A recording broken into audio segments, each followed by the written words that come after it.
Da. Mislim, Brenta već dugo postoji. Znam, da. Brenta već dugo postoji, mi smo čak i za taj Tour de Tour prije 7, 8, 9 godina, kad su prilike bile sasvim drugačije, naručivali bidone i poklanjali smo ih za vrijeme utrke, ne? To je prije utrke. Da, kad si spomenuo taj Tour de Tour, to se cijelo vrijeme vrtim kroz glavu da ne zaboravim. To je vjerojatno jedan, ajmo za početak, šta je to? To je znači rekreativna utrka koju si između ostalog ti organizirao. Da. A to je jedan od najmasovnijih biciklističkih događaja u Hrvatskoj bio.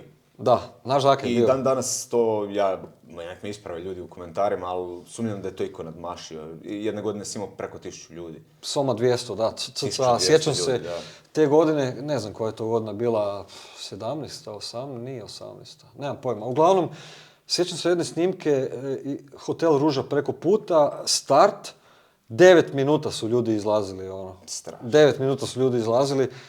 U čem je bila fora tog Tour de Toura? Kao prvo, friend i ja koji smo to radili smo to sa jako puno ljubavi i entuzijazma. Pa vi ste to radili pro bono. Mi smo to radili pro bono, jer Šta dalje pričati, entuzijazam. Gorica je mentalitetna spavona grada Zagreba i ja Magarac, moj friend i ja smo htjeli da Gorica ima nekakav događaj koji će na kraju krajeva dati nekakav sadržaj gradu, kužiš. I prvotno je Tour de Tour bio zamišljen kao dan sporta, a kruna tog dana bi bila vožnja na biciklima. Pa smo mi prvih godina pozivali klubove, teniski, košarkaški, nogomet, malo nogometni, penjenje na umjetnim stijenama. Prve 2 godine smo sve i svašta imali. Kasnije se isfiltriralo,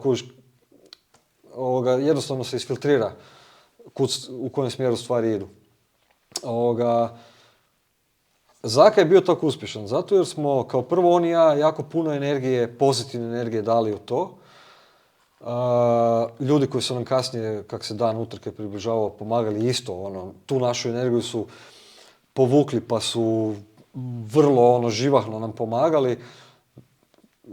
Mislim, stvarno je bilo, kad samo sjetim sad, evo, 1000 slika mi prolazi, kako smo mi obavljali te zadatke. Mi smo sve na obraz, mi smo event koji 80.000 kuna, realno takav event je koštao 80.000 kuna za organizaciju na toj razini. Mi smo ga znači pričamo o gotovom novcu, mi smo ga uspjevali za 20.000 kuna realizirati, a sve je bilo na obraz. Imam frenda koji radi u Atlantiku, Cedevita, Cetina, Pleter, znaš, odeš u Pleter, mi bi grah, znate, radimo ovo, pa onda one tete, kažu šefu, dajte dečke, ostavite na miru, idemo im to napraviti, u nedjelju džapke, mi ćemo doći kuha dečkima, to je za naše dečke, to je za grad Veliku Goricu, znaš, ne. Kasnije se to malo sve skupa rastopilo. Ja sam bio... Kad ljudi skuže da je nekaj dobro, onda počnu malo grabati po tome. Na kraju je Pleter htio 5.000 kuna za kuhanje graha. Ok, ne znam, mislim kakve su komercijalne cijene i to sve skupa. Siguran sam da nije baš tak, ali kažem, i to me jedan stariji gospodin koji je organizirao moto utrke, on me upozorio, prve godine će ti svi pomagati, druge godine manje, a treće godine ćete već gledati da te uzmu. I tako je i bilo. Manje više je tako bilo. I danas Velika Gorica nema ništa. Takav event nema. Da. A još jedna stvar, Zaka je bio tak dobro posjećen Tour de Tour. Mi smo zmislili, kao prvo Tour de Tour, pravno gledano, to sad možda ne bi trebao pričati, ali reći ću, pravno gledano, regulirano, kaj je biciklijada, kaj je utrka. Da. Mi smo bili taman nekakva zona između. Da. Imali smo bicikliste koji se, naime, vožnja bicikla se računa do 25 km na sat. I sve biciklijade koje su organizirane, znaš da je uvijek policijsko vozilo napred, pa ono determinira vožnju do 25 km na sat. A ja sam dečkima onaj briefing prije same utrke, dečkima na motorima, pričamo o policajcima na motorima, hitnoj vatrogascima, DVD-ima i tak dalje, uvijek na brzaka održao briefing i na brzaka dao instrukcije. Pazi, ti dečki koji voze motore su i privatno motoristi. Da. Oni znaju promet iz nekakvog tog drugog aspekta, ne iz aspekta vozača auta, nego nekakvog dinamičnijeg i dva kotača. To je jako bitno. I oni su vrlo brzo pohvatali kaj ja njima hoću reći. Kad sam ja rekao na nizbrdicama 70-80 gas, mičeš se, Ti ne definiraš. Ti ne definiraš. Definiraju te ovi. Gledaj retrovizore. Prati grupe, slagat će se grupe. Ako je vas 4 motociklista, između sebe dogovarajte ko će koju grupu prati. To ste u 3 minute njima zbiflo i uvijek su vrhunski odradili posao. Znači, ti dečki znaju promet. Ti dečki znaju raditi. DVD. Da bi to ozbiljnije izgledalo, mi smo koristili usluge DVD društava. Kako sam ja radio taj nekakav plan i na kraju krajeva znao sam teren, sam planirao teren. Imali smo naime 3 utrke, istovremeno Turist, gdje je tu dolazila ekipica sa sjedalicama za djecu, košaricama i tako dalje. Ta je bila 25. To je bila vrlo leđero, znači tu je ekipica dolazila baš se provozati. I mi smo htjeli dijapazon biciklista. Znači u Turistu su bili, karikirat ću, dakle, bicikli sa dječjim sjedalicama i djecom na biciklima, dedeke i bakice na biciklima s košarama i klinci na normalnim bajkovima. Pa smo imali XC koji je bio oko 55 km po Vukomeričkima po blatu. I Proturist. Tu su nam ovi dečki i cure iz raznoraznih klubova iz okolice Slavonije, Slovenije, Mađarske, Italije, Dalmacije, Istre, od svukud su dolazili na kraju. Njima je to bilo vrlo interesantno jer je na kraju krajeva, sad da se vratim na DVD i na ozbiljnost, ja sam htio da to ozbiljno izgleda. Pa sam uvijek od zapovjednika u tom nekakvom brief mailu uvijek sam zahtijevao da ta vozila na tim i tim raskrižjima, jer nisu sva raskrižja ista, tražio da bude toliko i toliko ljudi.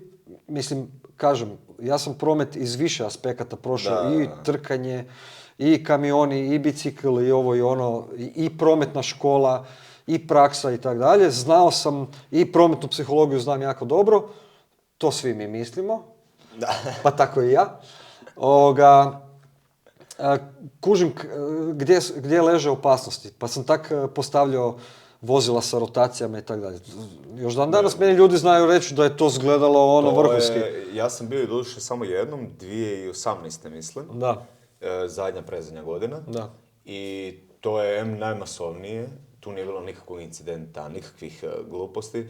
Vrhunska organizacija i ne mogu se sjetiti ili se plaćalo, a ako je, bilo je nešto strašno jeftino. Znaš kaj, plaćalo se... Tipa 10-20 kuna. Tak neke, da. Tak neke. I tu je Josip došao s velikom ambicijom utrkivanja, jer je gledao na YouTube-u neke vate, ovo, ono. Aha. Držao sam se 25 km, nakon toga sam tako otpo da sam čak stao i u kafić da dođe sebi. Došao sam ne uvjerljivo zadnji, nego uvjerljivo zadnji, ono, ja i Jan Mate tu iz Velike Gorice, iz Posušja, ja ne mogu sjetiti prezimena. I Vedran Gardijana, moj dragi prijatelj. Da, s treći smo došli, ako ne zadnji, onda u zadnjih 10, razumiješ. Da. Ubijen. Ali niko nije htio odustajati, vi ste došli do kraja. Ne, to je odlična organizacija, odlična ekipa, odličan vibe, taj sve. Da, vibe je bio, kad završi utrka, mi smo recimo bili kod muzeja Turopolje, oni orasi, kaj su već, hrastovi, kesteni, nemam pojma, kesteni. Švara tamo sjedi, ali totalno onak ko Woodstock špreha. Zdjelica graha, čakulica, pivica, latata, jako dobra zeka peka. Ali, moram reći ovo, ja sam znao po 2 tjedna ne spavat. To jest, sjećam se jedne godine, opet se ne sjećam koja je to godina bila, pošto sam ja radio i posao, i fuš, i organizaciju. Fuš u smislu ovo, poslije posla sam šarafio bicikle i onda još do 2-3, smišljao staze, crtao u Paintu, u čemu sve ne, za stranicu, za objave, za projekt za policiju, ne znam, osmišljenje, komunikacije i tako dalje. Sad sam zaboravio kad sam htio reći. Pobeglo mi je. Htio bi toga hrpu reći, Nismo toliko tome pričali. Imam očito da smo pokrili sve, a nismo ništa. Nismo ni taknuli, Iskakali smo s teme na temu i malo smo i umorni, malo ovo kasnije snimamo navečer, jer takve su obaveze i to sve. Ja bi rekao znam kaj sam htio reći. Sorry.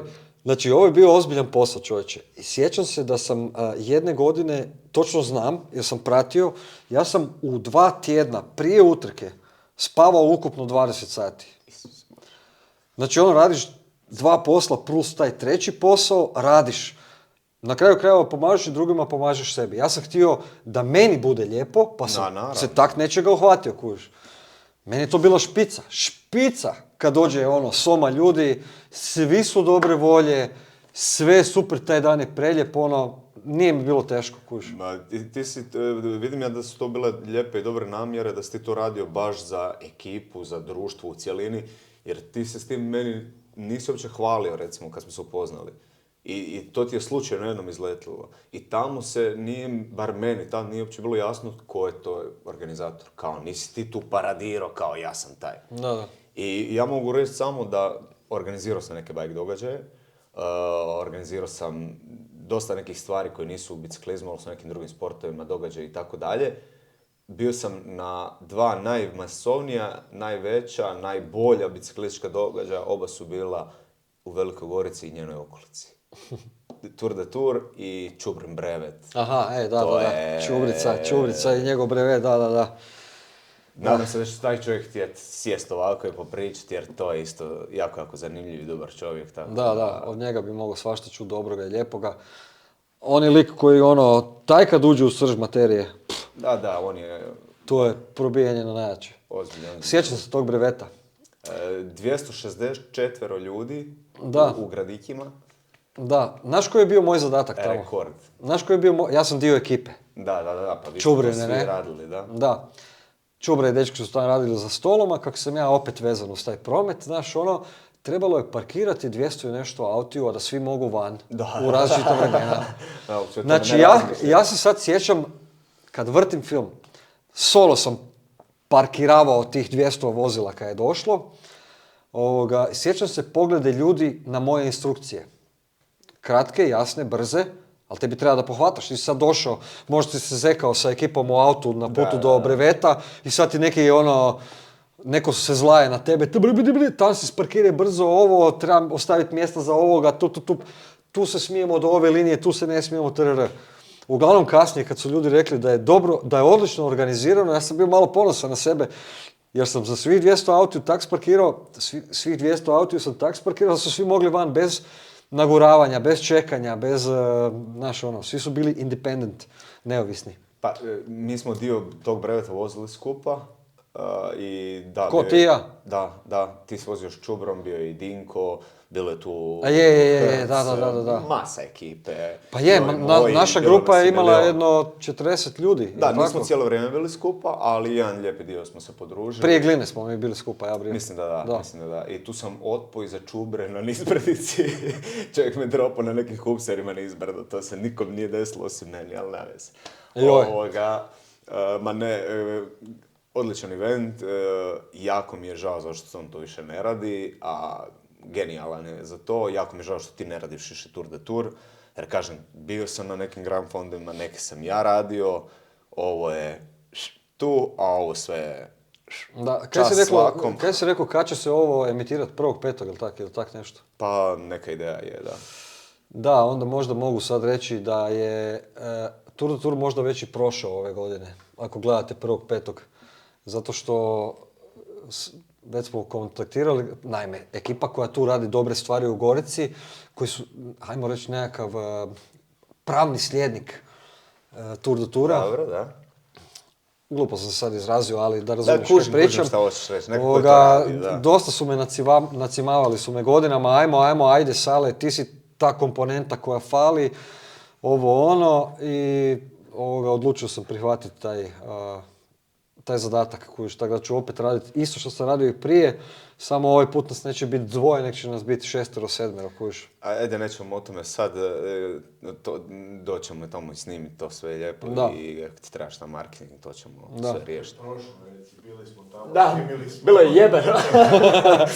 A ne, snimamo unaprijed jer imamo tehničke limite i jebi ga, radimo više poslova, ne vremo drugačije.